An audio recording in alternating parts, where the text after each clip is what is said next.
how did it all start? My background in aviation originally started with model aeroplanes, and then I started skydiving when I was at school in the 80s, 84, and got into full-time jumping a few years later, but also became an aircraft engineer from just leaving school as well. So I've had a big background in aircraft engineering. Started hang gliding 7 years ago, and became the New Zealand speed hang gliding champion over the last few years. If it flies, I'm into it. And with my skydiving background, I'm no longer scared of aviating in vertical downward directions, which most pilots are adverse to. But that's one of my really comfortable, happy places. So if it's straight down, that's fine by me. Alongside the high-risk project, one of Chuck's more sedate hobbies is building his own plane. I'm going to take this plane pretty much everywhere.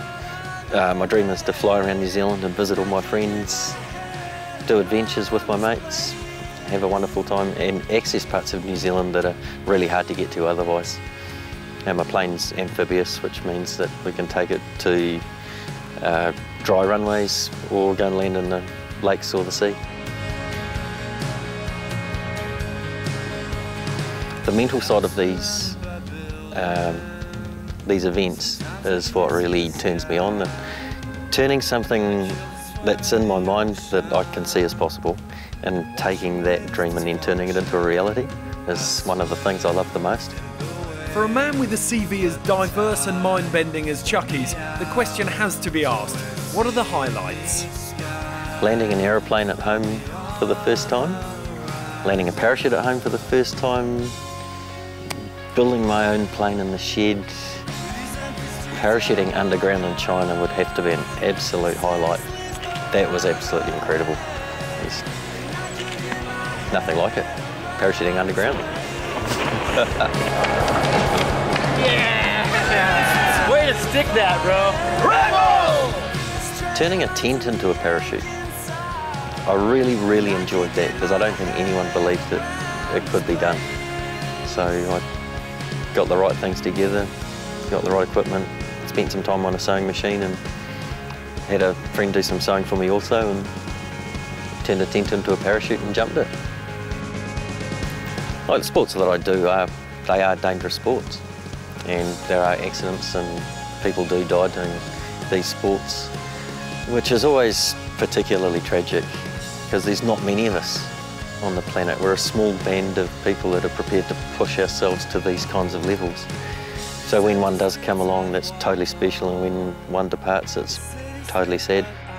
Shane McConkey was one of those tragedies. Cut from the same cloth as Chuck, he was an innovator and true original, but died in a ski base jumping accident in 2009. My theory is that the world is a much better place through having known those people, and although what they do is dangerous and can be tragic, and having known those people and seen the energy and the drive to go off and do stuff that hasn't been done before and step outside of the square and try something new and try something different.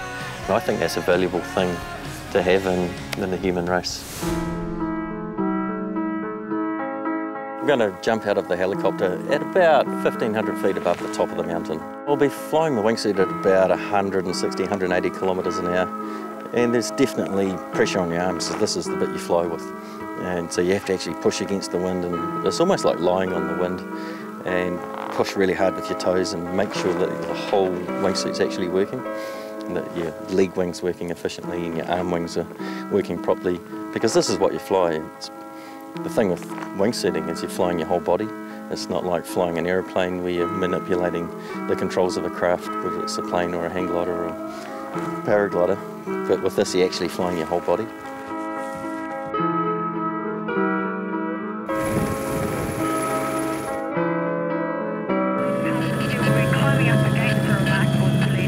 Your mind has got to be in exactly the right space for wingsuiting. Like, everything's happening really fast. It's the same with any speed sport.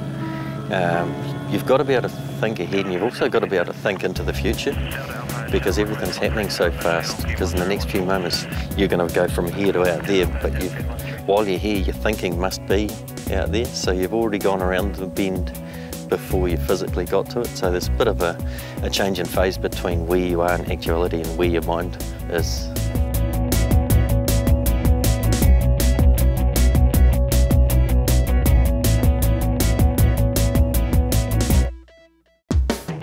To really make a wingsuit fly properly, you do have to fly your entire body. The wing underneath your arms is a double surface wing, just like the one between your legs, and it has ribs, just like an airplane wing does, which gives it depth. But this whole structure of the wing is your body, is your arms and your chest and your legs. So you really have to fly your whole body and feel the wind on your body. And this is like the biggest part. So you do a lot of flying with your chest and how you roll your shoulders, and how you shape yourself to actually lie on the wind and give yourself the maximum amount of forward penetration. And when I first started wingsuiting, it was just like the I'm a bird and I'm flying dream. Same kind of thing, you put your arms out and you fly along, and that was the kind of dream I had when I was a kid.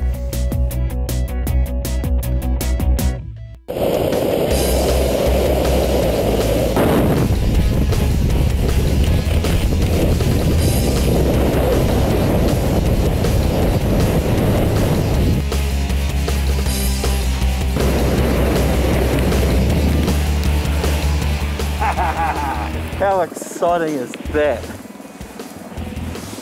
There's still absolutely nothing like flying close to the planet, using nothing but your arms and legs.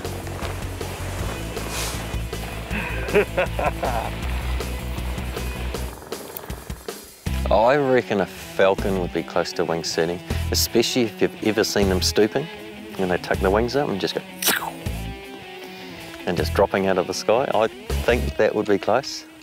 In fact, I felt a bit like that when I first get out of the helicopter and then dive down for speed before flattening out and flying down the ridge. That's just how it is. You're almost weightless because you're accelerating so much and just drilling a hole in the atmosphere on your head.